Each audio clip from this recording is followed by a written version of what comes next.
All right, well, welcome to the Big Brown Gadfly, where we give a hard time to people who need to be given a hard time, just like Socrates' horse. Now, I'm going to be discussing something very specific today, which is the January 6th event that happened at the Capitol building in Washington, D.C. And I'm going to pose the question, what was January 6th worth? What was it worth to Democrats, and what was it worth to conservatives? And what was it worth to other groups? There are a lot of questions about this event. This event has been dragged out, and the people are getting a lot of mileage out of it. And I want to talk what we know about it, and also how to deal with the endless invocations of this event by people who have an agenda that they want to push along those lines. Okay. So a couple different announcements really quick that I wanted to make before I went on. One of which is that we have an event that's coming up on Wednesday, February 24th, called Your Conscience or Your Diploma by Metaxas, Zamirak, and Lopez. That's me, Eric Metaxas, and John Zamirak. That's going to be on Wednesday, February 24th at 7 p.m. The conference, Infiltrated, is going to be this February 6th from 1 p.m. to 5 p.m.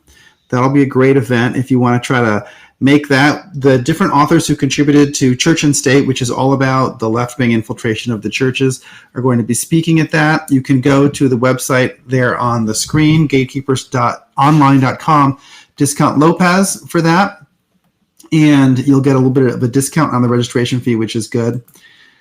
The Big Brown Gadfly has a new permanent schedule, which is Thursdays at 8 p.m., 7 p.m. Central Standard Time. That's when this show that I'm doing right now is going to actually be broadcast. This is just kind of a preliminary airing of it. And then the last thing is you can join the discussion group online, www.gatekeepersonline.com/the Big Brown Gadfly/discussion.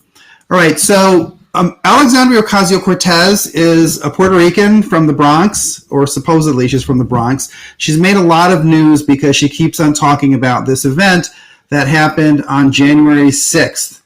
And I'm going to use her as our segue into the discussion. What was January 6th worth? What did it mean for this event to take place, and why are people talking about it so much? I actually thought that Alexandria Ocasio-Cortez was an interesting political character when she first burst on the scene. I often cited her and said conservatives need to learn a little bit from her. And I think we did, because actually we had a whole bunch of very colorful people who have dazzling, daring online presences who did get elected to Congress, and they are now being targeted by this huge hate mob of people who are trying to drive them out of Congress just for being the way that they are.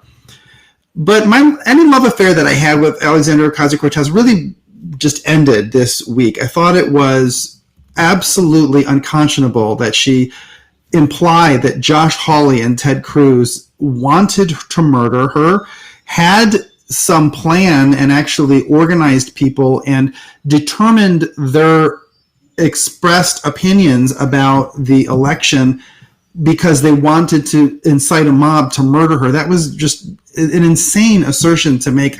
That's far worse than anything that Marjorie Greene has said, honestly. I don't think that Marjorie Greene actually believes that Jews have space lasers that are setting forest fires. She probably just liked or shared a couple of those things in the past. But Alexandria Ocasio-Cortez this week basically made absolutely unconscionable and delusional claims that Ted Cruz wanted to have her murdered. And then on top of it, to say that they were the equivalent of sex abusers because they did not agree with the outcome of the election. This goes beyond the pale. This is what Alexandria Ocasio-Cortez said. She did an entire lengthy Instagram recording in which she said that she was a sex abuse survivor, and the way that Ted Cruz and Josh Hawley were treating her was similar to the way that abusers treat people who survive sexual abuse. So she's basically saying that not only did Ted Cruz want to murder her and actively set out to conspire to have a mob come and murder her, she also is comparing him to a rapist and also a traitor and a terrorist.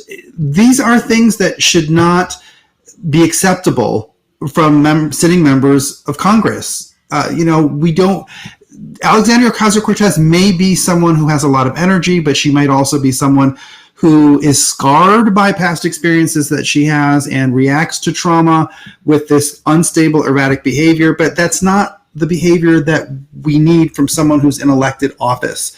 If you are an elected lawmaker, you are supposed to be resilient enough and sober enough to make decisions such as whether to go to war or whether to ban abortion or how to deal with a border crisis where there are people who are intercepted at the border who don't have their parents. You have to deal with life and death issues, and you cannot be this emotional and unstable. But really what got her, it seems, what staggered her finally was the fact that her representation of what happened on January 6th didn't really come across as accurate. Okay, now she's going to contest the things that Jack Posobiec put online to question her account of what happened on January 6th. She claims that she was terrified for her life and it was like a near-death experience, and her whole life passed before her eyes because she was trapped in a bathroom, worried that she was going to get killed. The accounts that came from other people that were able to prove their version of events were that she was in a building that was secure. It was removed from where most of the action was, and insurrectionists never made it to the hallway where she was, and the person who knocked on her door was a Capitol Guard policeman who, out of precaution, was asking her to relocate to somewhere where it was going to be even farther from where the instability was. So she basically, she told a war story, like the people in the army. I served in the army, and you always have people who kind of embellish the stories a little bit. She told a tall tale, and she got caught. And that seems to be what got her. I think that overall it was healthy for her to get caught with this and for her to be attacked as much as she is, because she clearly was on this path to milk that event and to exploit it and abuse it for everything it was worth for so long. She was not going to give up this issue. She was going to drag January 6th until it was finally going to totally undermine her own. Look at some of the things about January 6th that are just delusional that people have claimed. And I say this by first starting out that to say that I am half Filipino, and I remember very clearly when the Filipino people stormed the Malacañang Palace, which was where Ferdinand Marcos, the dictator, lived, and they were able to break past the soldiers, and he was whisked away in a helicopter, and that ended the dictatorship in the Philippines. That's something that Filipinos are proud of. My Filipino relatives are proud of that moment. There are moments that, like this, that happen because government buildings where the ruler lives or where the legislature is housed, those are very symbolic things for people. Those are places that belong to the people. And so a storming of the Capitol, I don't begin by feeling like, oh my gosh, I have to be ashamed because this was terrorism. This is something that fits in very much with patterns of world history. America is not so unlike other countries. Other countries, when you have an elite that is detached, that is denying people their basic rights, and that is ignoring, turning a deaf ear to people's discontent, very often you have explosions like this, and often the target of people's discontent is something symbolic, like the Bastille, like Malacañang Palace, like Winter's Palace in Moscow. These things happen, okay? So I'm beginning by saying I don't look at this with shame right off the bat, okay? But all of that aside, here's what we are hearing. You have people like AOC who are claiming this was an insurrection. Now, Donald Trump's supporters are among the most heavily armed people in America. If they had wanted to start an insurrection, if that was their intent when they entered the Capitol Hill, the death toll would be larger. Okay, they would have used firearms.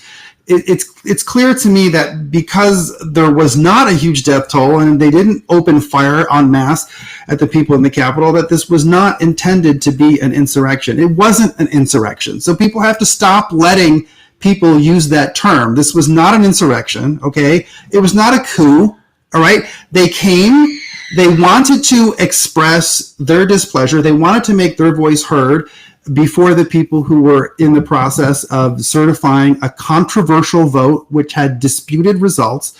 And they left eventually, and basically Joe Biden got inaugurated as president. It wasn't a coup. It was something that wasn't that different from things that left-wing people supported, like occupying the Capitol building to protest Brett Kavanaugh, or occupying the Madison State House to protest against Governor Scott Walker. Because it wasn't a coup, it wasn't an insurrection, it had nothing to do with white supremacy. Let's pretend for a moment that we are critical race theorists, that we think like a classic critical race theorist. If you're going to read your Frantz Fanon and your Michel Foucault and your Homi Bhabha, and you're going to apply those theorists to this event, you would look at the space, because critical race theorists love to analyze space and symbolism.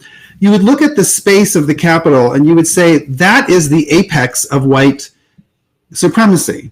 It's the Capitol building. It's Greco-Roman architecture.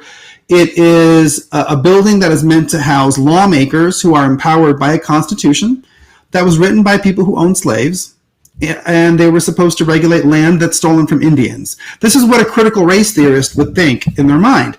So to say then that this insurrection was a white supremacist insurrection meant to attack black people or other races, it doesn't make any sense. It's ludicrous. It's delusional. So it wasn't an insurrection. It wasn't a coup. It had nothing to do with white supremacy. And lastly, it was not caused by things that Donald Trump said. The people who were gathered at January 6th, who expressed their discontent with the government, were individuals they made their decision. A lot of them, they had to scrape together their resources to travel to Washington, D.C. on that day. They made the decision because they have their own stance. Not feelings, but their own stance on where the government is going and how the government is treating their citizens. They're not zombies, and Donald Trump does not have the power to be able to force people to go do these things. And so the claims of the impeachment trial, all of the claims in the press are delusional. Again, not an insurrection, not a coup, not white supremacist. It was not caused by Donald Trump, and it was not terrorism. All right. What happened on January 6th was the result of people who have a very deep love of their country, who grew up with hearing stories of George Washington and the heroes of 1776. They heard stories about the Civil War and the Greatest Generation going off to fight the Nazis, and they carry that heritage with them. And so what they did, it's tragic that there were people who died and there were people who were injured, but it's understandable. It comes out of that history. It's not terrorism. Okay. So given the fact that all of that is delusional, it just shouldn't surprise us that the Democrats are going to use this and try to get tons and tons of mileage out of it. Of course, we know that it's completely hypocritical because of what their stance was on street protests that got violent during the Black Lives Matter rallies. But what is it worth for them? I think that they're going to try to milk this event for as long as they can, because I've noticed that every single one of their censorious and totalitarian projects that they have been trying to push for years, they're now justifying, saying that these are necessary measures in order to respond to what we saw that happened on January 6th. I think that for us as conservatives, I'll speak as a conservative, it's good that the Democrats are going to try to get mileage over this, because it will bring home to people around the world the total disconnect between the images in front of them of what actually happened on that day and what the Democrats are saying. And the more that people are aware that there's this disconnect, that the kind of things that Alexandria Ocasio-Cortez says are completely unfettered from reality, they're totally detached from reality, I think that's better in the end for us, because people that are awakened to the insanity are going to be a more effective political force than people who still hold out hope that something is going to save the Democrats from the extremism that they've gone towards. There are still sometimes even I, as a conservative, I hold out hope. I'm part of different organizations where I deal with leftists, and I try. I reach out to them. But your hopes are always going to be disappointed because this movement has become beyond. It's gone beyond self-correction. It's past the point of no return.